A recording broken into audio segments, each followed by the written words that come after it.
最終日はがっつり南薩摩の観光をします。綺麗な形の山ですね。あれは薩摩富士とも称される開門岳という山です。今から龍宮神社に向かいます。指宿白水館から車で25分ほど。乙姫様を祀った神社で、浦島太郎が竜宮城へ旅立った岬とも言われているようです。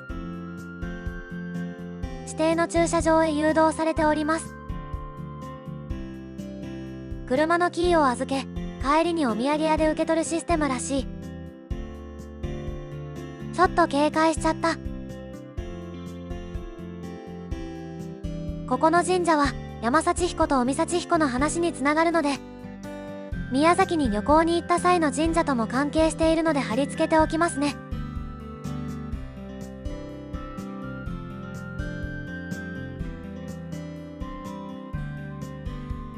夫婦喧嘩のため本日臨時休業だって。笑える。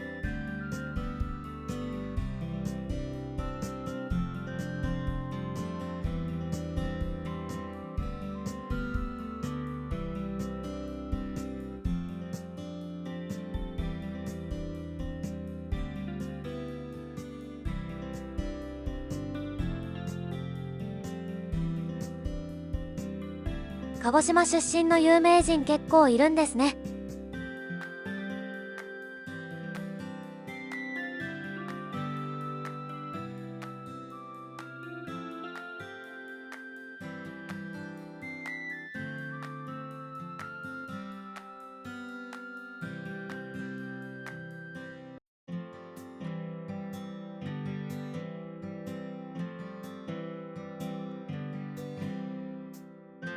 この錦屋で帰りに車の鍵を受け取るんですね。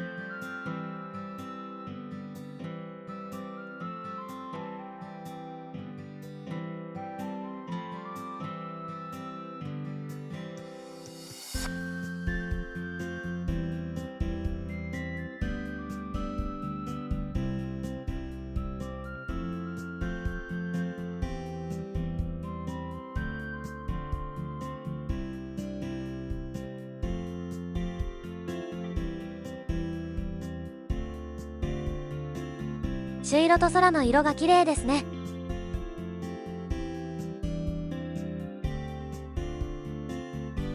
本当に竜宮城みたいな形をしている。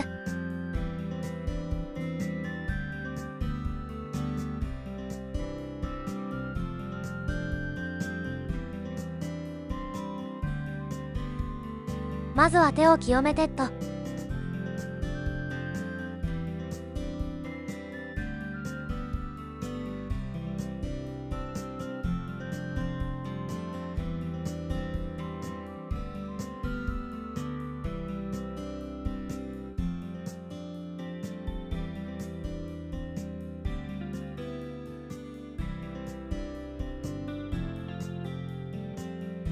亀のアートかわいいですね。乙姫と浦島太郎の逸話から縁結びの神様。航海や旅の安全祈願にご利益があるとされている神社です。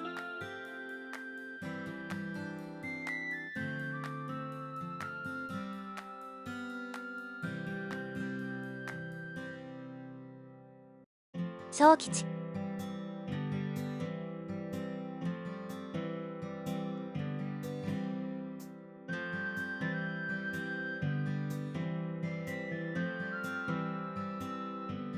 ここの絵馬は貝殻のようです。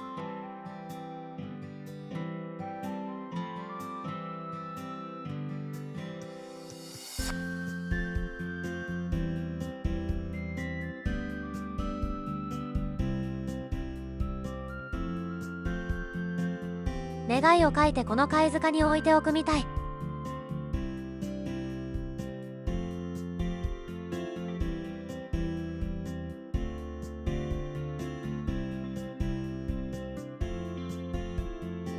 せっかくなので薩摩半島の最南端の長崎鼻岬にも行ってみよう。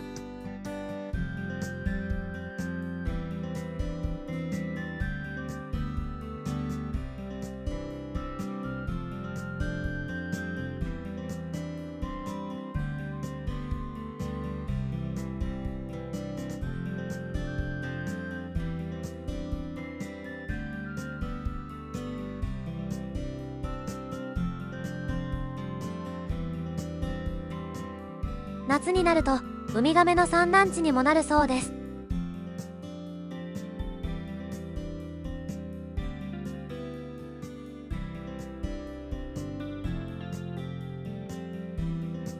途中、浦島太郎と亀が現れました。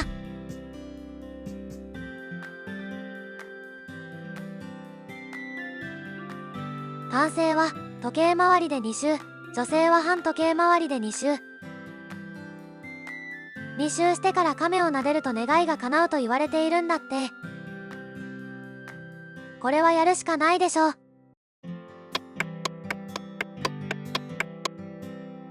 ここに貝の絵馬を置いている方もいますね。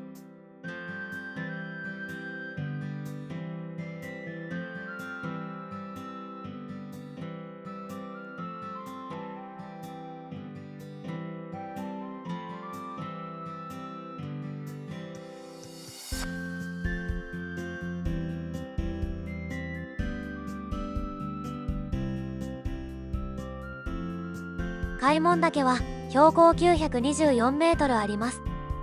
綺麗な円錐型です。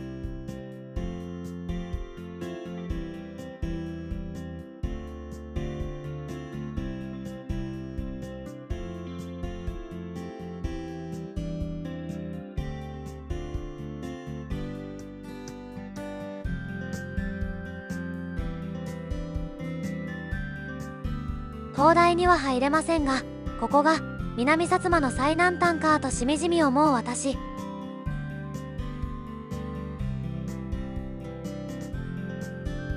潮が引いていたのでちょっと冒険。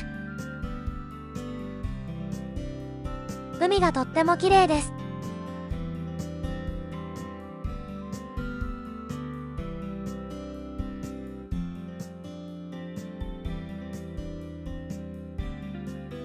潜っちゃう。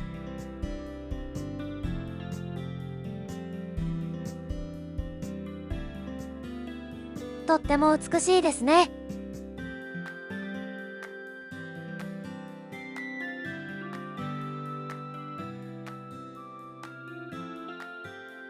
焼き芋のいい香り。車のキーをもらって次のスポットへ。ちょっと待って。夕焼けめっちゃ綺麗。これは見てみたいですね。次は龍宮神社から車で8分のところにある駅へ向かいます。 JR の日本最南端に位置する小さな無人駅です。東根室。根室に行った時に立ち寄ればよかったな。黄色いポストの後ろにも開門岳がそびえ立つ。なんとラッキーなことにちょうど電車が入ってきました。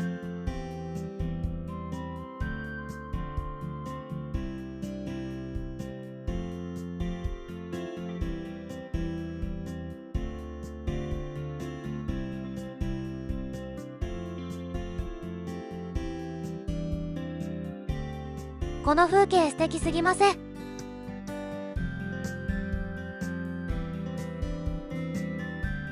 ？JR 西大山駅の向かいに開門市場九太郎というショップがあります。ここでマンゴージェラートを購入。これがかなり美味しい。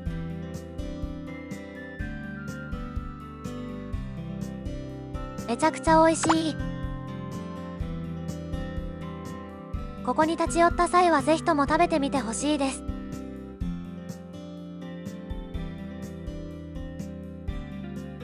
続いて西大山駅から車で9分、開門岳に向かいます。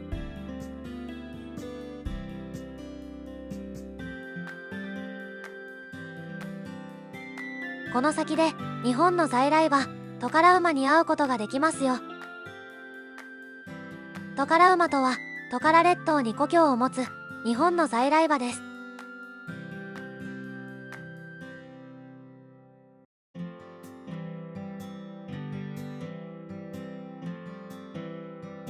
放牧されているので近寄りすぎないよう気をつけましょう。馬の本能を売り買いした上で楽しみましょう。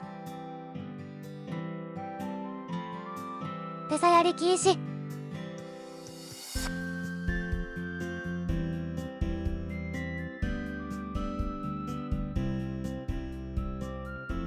展望台もあるみたいなので、ささっと見に行ってみました。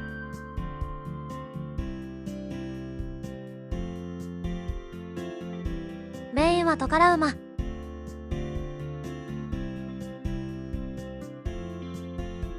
絶滅しそうだったところ、増産をしてこの放牧場ができたようですね。朝8時に放牧し、15時になると自ら帰ってくるなんてお利口さんですね。トカラ馬の特徴は小柄で短足。天然記念物のトカラ馬が放牧されているのは珍しい。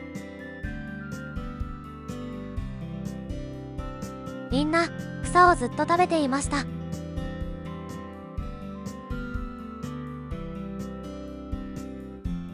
喧嘩を始めた時はびっくりしました。なぜか音声が録音されない不具合発生。トカラ馬の声を届けたかったのに残念。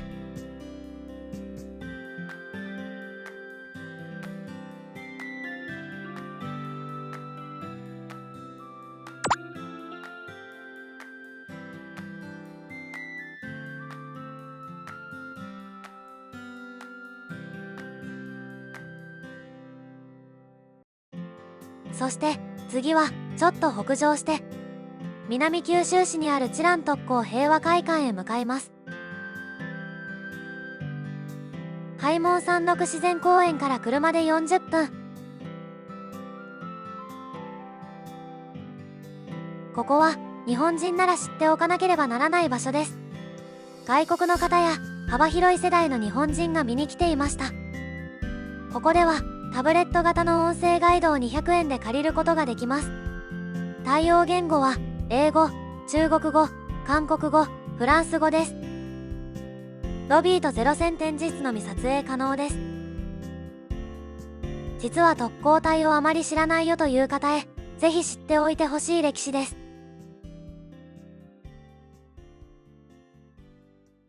特攻隊について少し紹介。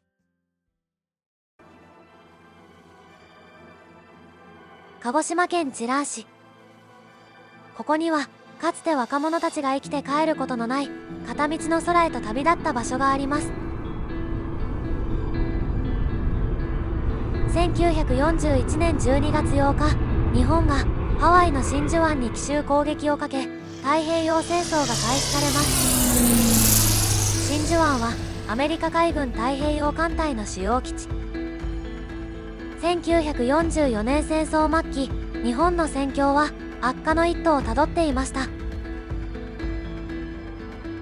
防衛の最前線である沖縄を守るため、大西滝次郎によって特攻作戦が開始されます。爆弾を積んだ飛行機に乗ったパイロットが兵器となり、自ら敵の艦隊に自爆攻撃をする作戦です。この攻撃はパイロットの命を犠牲にするものであり、生きて帰ることはできません。陸軍沖縄戦での出撃地は知覧含め各地から出撃をしていました。戦死した1036名のうち439名が知覧から出撃しています。年齢層は17から32歳。平均年齢 21.6 歳の青年たちです。戦闘機が足りなくなり、ついには練習機まで投入し、青年たちの命を投げ打つ。命の尊厳を無視した冷酷な作戦。知覧特攻平和会館には10代で死を悟り覚悟を決めた青年たちの手紙や遺書、自世の句が残っています。大空をかけることに憧れた者、お国のため家族を守るために散った者、野球選手を目指していた者、夢と希望にあふれた青年たちの若すぎる死。出撃前の数日間は特攻隊員たちは三角兵舎で寝泊まりをします。出撃前夜、彼らが綴った言葉には戦う覚悟とともに愛する人への思いが込められていました。愛する人へ命を懸けて綴ったラブレター。花沢敏夫の遺書からの抜粋。しかし、それとは別個に婚約をしてあった男性として散ってゆく男子として女性であるあなたに少し言って行きたい。あなたの幸せを願う以外に何物もない。勇気を持って過去を忘れ、将来に新活面を見出すこと。あなたは今後の一時一時の現実の中に生きるのだ。花沢は現実の世界にはもう存在しない。今更何を言うかと自分でも考えるが、ちょっぴり欲を言ってみたい。1、読みたい本。2、見たい絵。3、千恵子。会いたい。話したい。無償に。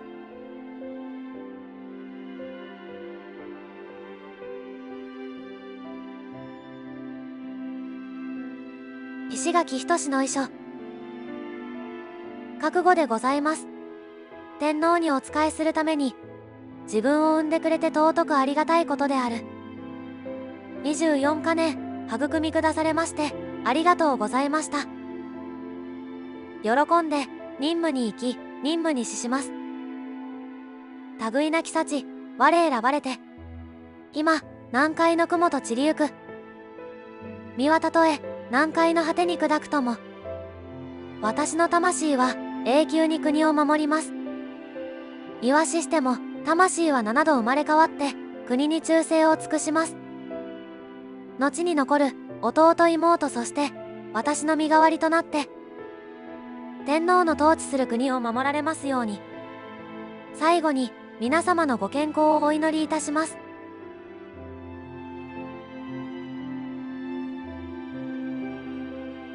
1945年7月頃まで特攻が行われ、その翌月に原爆が投下されました。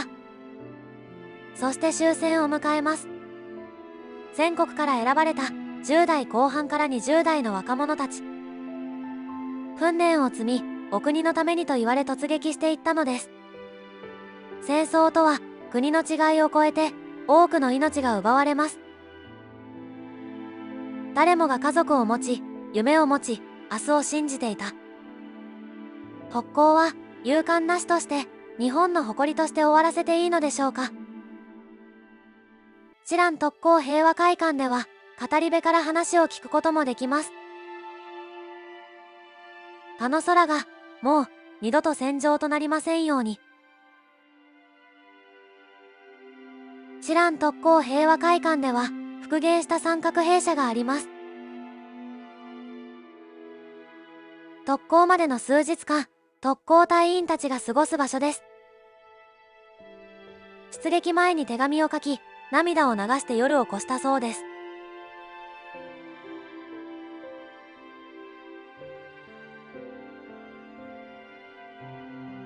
身の回りの世話をしていた女学生たちが出撃した隊員たちの布団を片付けていたとき、枕が濡れていたと言っていたそうです。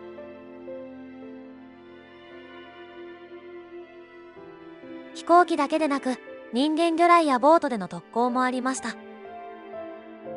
各種の特攻作戦で6000人の命がお国のためにと消えていきました。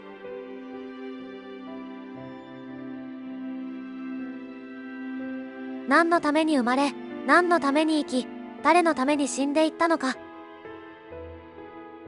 深く考えさせられ苦しくなりました。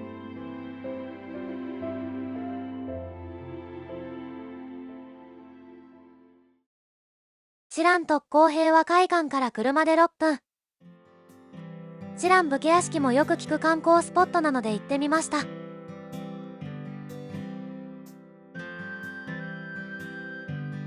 人気がなく、ただ庭を見て終わった。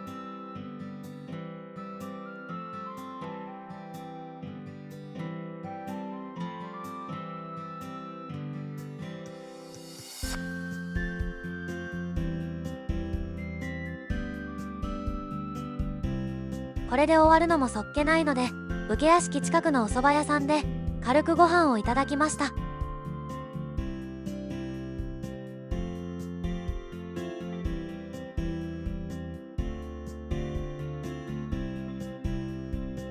メニューが多い。何を食べるか迷いに迷う。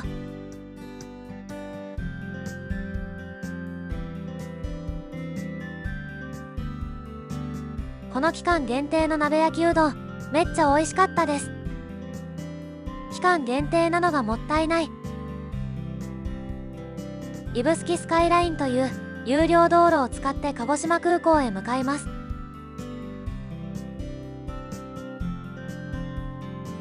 とても楽しく学びのある鹿児島旅でした。